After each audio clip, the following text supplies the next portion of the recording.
We got the dinghy back home. My cover ripped, unfortunately, so I'll try and fix that. We'll have to be careful taking that on and off. So all we're going to do today is get everything out. All we're going to do today is get everything out the boat so we can inspect everything and check everything's okay. Let's take the baler off.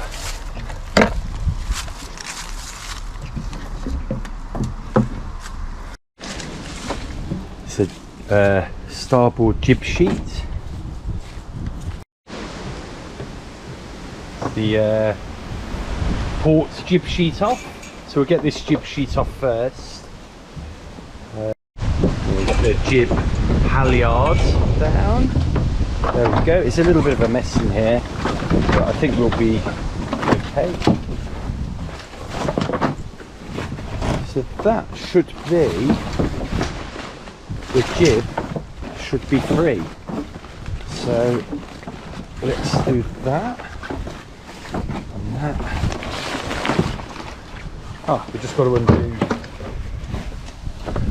where the jib attaches here, but we've got a little cleat to do that,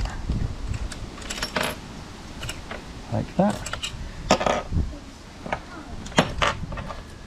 and that is the jib off. There we go. That's the jib done. This here is the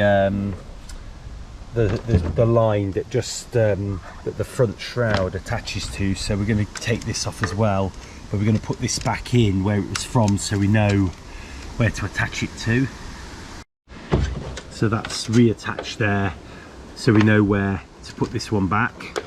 There's another one here, and I think that's for when you sail with just the main sheet, so you put the mast in this connection point here rather than the rearward one. So I think that would be for that, so it takes up the extra tension in the line. So now we're removing the main halyard.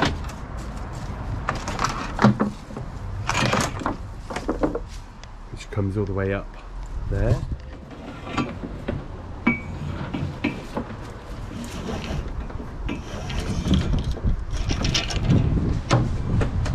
There we go. Oh, we just got to remove the mainsail sheets. Let's make sure we get this the right way. There we go. Okay. Just the one last thing to do is to remove the kicker. So that's done. That's connected here with a little clasp, which I'm actually going to take that off this time. And now we should be able to remove the whole sail, boom and halyard as one unit. We can then remove the sail from these once we've got these out the boat.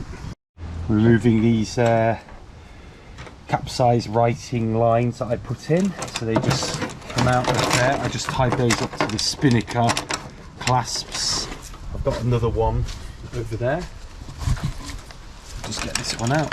I've already untied the knots. That's those done. Oh.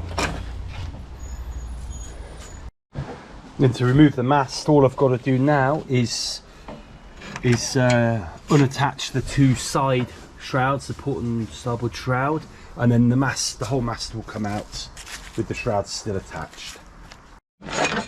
So that's that done.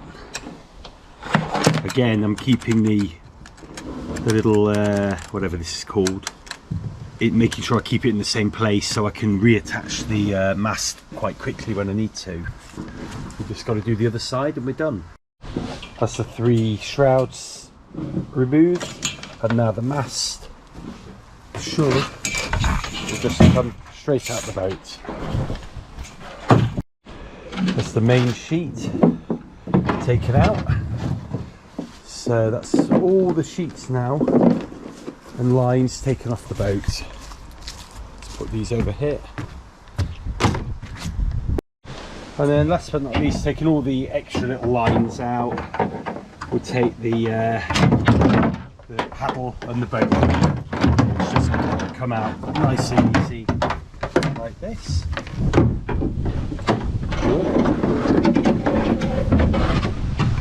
There we go. We'll put these. Oh, I'm being attacked by a wasp. We'll put these over there. So we're going to remove the mainsail from the boom. So this is, I always get these mixed up, this is the downhaul. So this is where it's connected, where it connects to the mast. I think this is the downhaul, and then the uphaul is on the other side of the mast. Hang on, I need two hands. Somehow that's not coming out. This is where you need to know all your knots. There we go. There's a lot of pressure on these knots. There we go. So that will just come out of there, and what we'll do, we will put that, whoa, excuse me, we will put that back in there so we know how that goes. So we know the sail would connect there. So that's the downhaul done. Excuse me, little pussycat. Now we need the uphaul done, which actually is a lot easier because it's connected with one of these. There we go, that's that done. So if I connect that back up,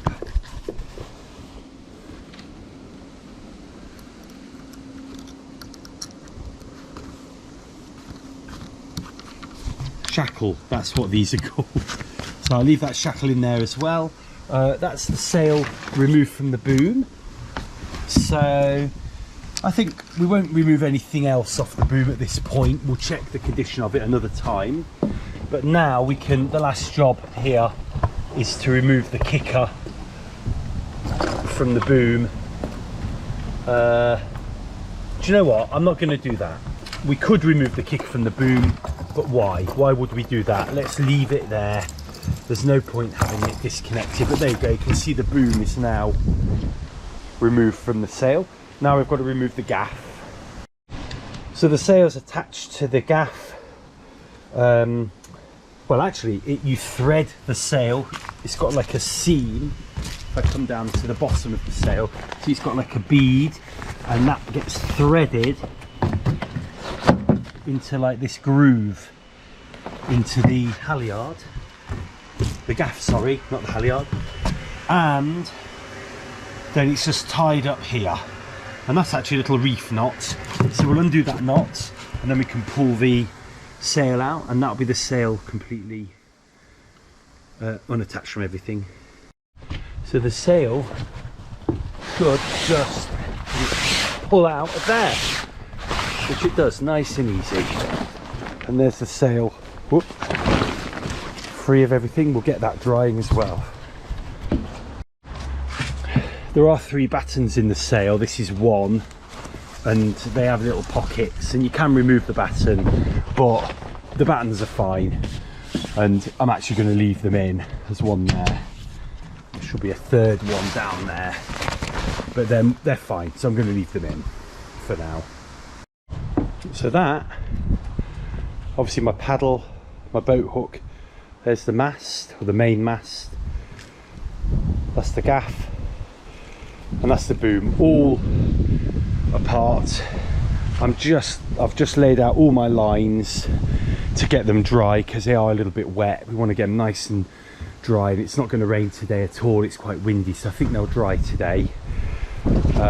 We've got the mainsail there drying, and the jib there drying. So this side of the tow straps, you see I can't unscrew that because it's a sealed plastic unit, so I've just got to untie this. So let's do that. Again, one-handed. Sorry about the noise. My other half is decided to pick up leaves. There we go. So that's untied from there, and I'll tie that back up so we know where that goes. And then I've untied where it clamps onto here. There's like a little clamp behind here. Let me try and show you. You might be able to see that, I don't know. Yeah, and then the belt or the tow strap clamps under there. So I've done this side. All I've got to do is that side and I'm done. So this is the jib. It's actually looking in really good condition. There's no marks. Little bit of water marking down there maybe. There's no really bad marks, looking in really good condition. So the jib's really good. I'm leaving these little hank sleeves that I made. I 3D printed to keep the hanks on the front shroud. So I'm going to leave those on. I've tied all the ropes up. These are the jib sheets. There's the other one. Then there's my halyard, so we're going to fold that up. So the mainsail looks again in really good condition. I thought it did have a few spots of bird muck on there, but I can't find them. I did give it a quick wipe down when I brought it down, but by and large the main sheet's looking in really good nick too. So I've just got to take these battens out the sail so I can fold it up. So that's one. There's another one here. I think there's 3 in total. What's the betting? I can't do this with so there's the 3 battens. So let's get this all stored properly. I've got a nice plastic bucket here. I think the battens will go in, but we'll put those in last. So we'll put the mainsail in first. Just get that down the bottom, and then we'll put the jib on the top. And this bucket's going to be just for my, my rigging, so that can go in. That's the baler. This is the main sheet, all of it tied up. That's just my spare string for my water bottle. This is what ties the front shroud and tightens up the mast. These are 2 of my anti-capsize lines. I don't know where my stirrup at the back of the boat went, so that's an interesting one. There's my dagger board elastic. And actually I took the tow straps off as well fully so they can go in there. We'll put the battens now, we'll slide those so we don't want to damage them. Slide them down the side, and then the other 2 things that I will put in here are my little tiny little elastic that I just fasten the paddle to the boat, and then this is now dry as well. It's actually a swimming flotation device, but I use it for an anti-turtling device for my mast. So that's it, that's the boat put away for the winter. I think the next job now is to inspect the actual hull of the boat and all the other parts, the wooden parts of the boat, and we'll see where we'll see what work we've got to do for the winter.